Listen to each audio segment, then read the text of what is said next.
Halo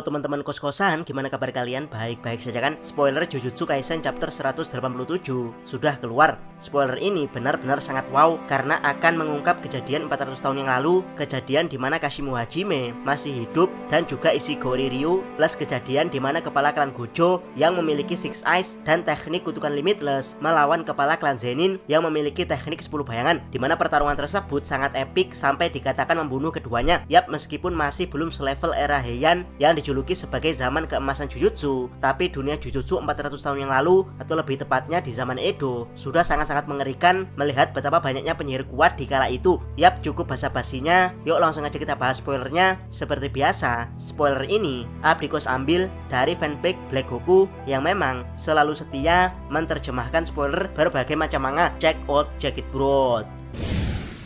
Di spoiler yang pertama, judul Koloni Tokyo nomor 2 bagian 6, chapter dibuka dengan Hakari yang mengaktifkan domain. Kashimo memahami aturan domain yang ditransfer ke dalam otak. Kashimo merasa senang, dia merasa bisa mengalahkan Hakari setelah batas waktu bonus jackpot habis. Kashimo bersumpah akan membunuh Hakari setelah dia kembali ke kondisi normal.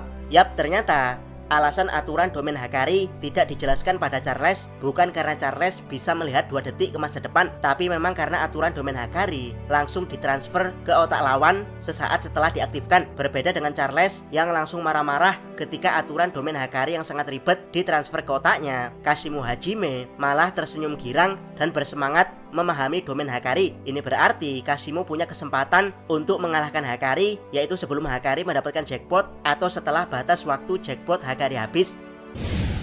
Spoiler kedua, Hakari dan Kashimo terus beradu tinju. Di sisi lain, Hakari bertarung sambil mencari jackpot. Hakari mendapat jackpot 666, lalu dia menerima bonus energi kutukan tak terbatas selama 4 menit 11 detik.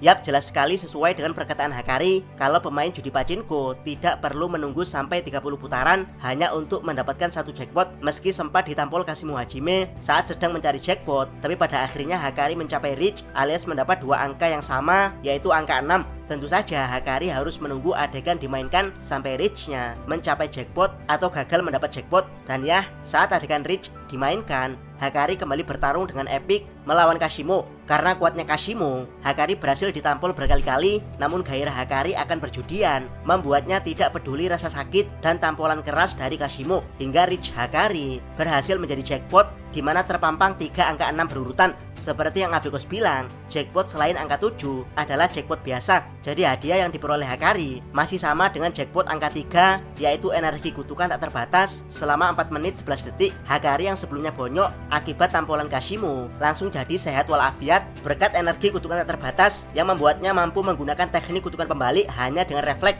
Dan juga gairah Hakari langsung memuncak berkat energi kutukan yang mengalir deras ke dalam tubuhnya. Hakari pun pamer energi kutukan yang meluap-luap dari tubuhnya di hadapan Kashimo. Dari sini, apakah Kashimo takut? Oh, tentu saja tidak, Ferguso. Yap, bukannya takut, Kashimo malah pamer energi kutukan listriknya yang tidak kalah besar. Dari sini kita melihat wajah Hakari yang sedikit panik melihat betapa mengerikannya Kashimo dengan energi kutukan listriknya. Yap, sepertinya Kashimo memang penyihir yang sangat kuat 400 tahun yang lalu. Ini bukti kalau dia menjadi player pertama di Cooling Game yang mendapat 200 poin. Bahkan di chapter sebelumnya, meski Hakari sudah mendapatkan jackpot biasa, tapi Kashimo tetap mampu mengimbanginya. Jadi kemungkinan harapan Hakari hanya jackpot triple 7, di mana pemain judi pachinko biasanya akan langsung untung besar jika mendapat jackpot tersebut. Spoiler ketiga, adegan berganti ke 400 tahun yang lalu. Kenjaku mendatangi Kashimo di medan pertempuran. Dia membicarakan seorang pria layaknya meriam yang memiliki output tertinggi di klan Date dari Mutsu _ Miyagi.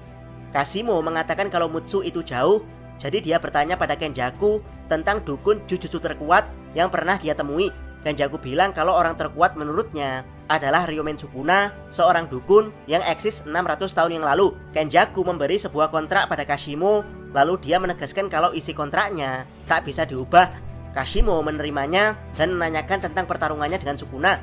Dengan begitu aku bisa bertarung dengannya kan? Wow, dari spoilernya saja Abikos langsung merinding. Di sini kita bisa melihat Kashimo tua yang sedang duduk lesu dengan mayat-mayat yang hancur mengerikan di sekitarnya. Yap, kemungkinan ini adalah mayat para penyihir yang habis dibantai Kashimo dalam sebuah medan pertempuran. Sepertinya Kashimo capek menemukan lawan yang sepadan dengannya di zaman Edo ini.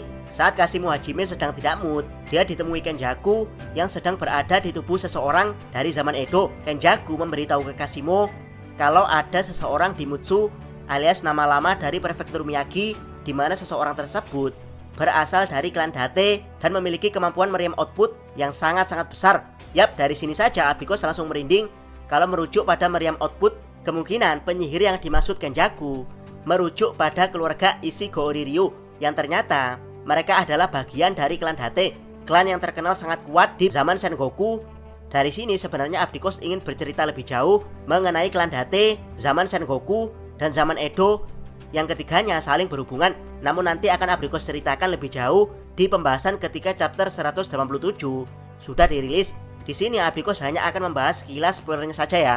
Setelah Kenjaku memberitahu Kashimo tentang sosok pemuda yang sangat kuat dari klan Date di Mutsu, di mana sosok tersebut akan bisa menjadi lawan bertarung yang sepadan untuk Kashimo.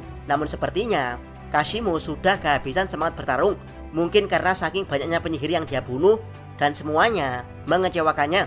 Jadi Kashimo takut kalau seseorang yang dari klan Date tersebut juga akan mengecewakannya, selain juga karena letak musuh yang sangat jauh dari posisi Kashimo saat ini. Yap, ini sayang sekali, padahal kita tahu sendiri alasan Ishiguro Ryu minta dibangkitkan Kenjaku adalah karena dia tidak bisa menemukan lawan yang sepadan di zaman Edo, sehingga nafsu bertarungnya tidak bisa terpuaskan dan lebih memilih menjalin kontrak dengan Kenjaku saja untuk bisa memilih lawan bertarung yang sepadan di Cooling Game saat nantinya dia dibangkitkan di kehidupan keduanya. Dan sepertinya hal tersebut juga terjadi pada Kashimo. Melihat betapa tuanya Kashimo di sini, sepertinya dia memang sudah hidup sejak zaman Sengoku dan memutuskan pensiun di awal zaman Edo, di mana dia menjalin kontrak dengan Kenjaku untuk dibangkitkan di Cooling Game sama seperti Ishiguro Ryu. Namun bedanya, Kashimo tidak mencari lawan sepadan, melainkan mencari lawan terkuat yang dijanjikan Kenjaku juga akan dibangkitkan di Cooling Game. Yap, dia adalah penyihir di era Heian yang sama seperti Kenjaku, yaitu Ryomen Sukuna. Dari flashback ini, ada kemungkinan kalau Hakari justru akan kalah dari Kashimo, mengingat Kashimo yang menolak lawan super kuat dari klan Date dan memilih melawan yang terkuat yaitu Sukuna di masa depan. Jadi kecuali jackpot triple 7 Hakari sangat-sangat kuat, maka tidak ada harapan Hakari akan mengalahkan Kashimo di pertarungan ini. Karena tujuan Kashimo bukan Hakari, tapi Ryomen Sukuna. Jangan lupa subscribe channel Otakos dan jangan lupa share video ini sampai ke salam Mi.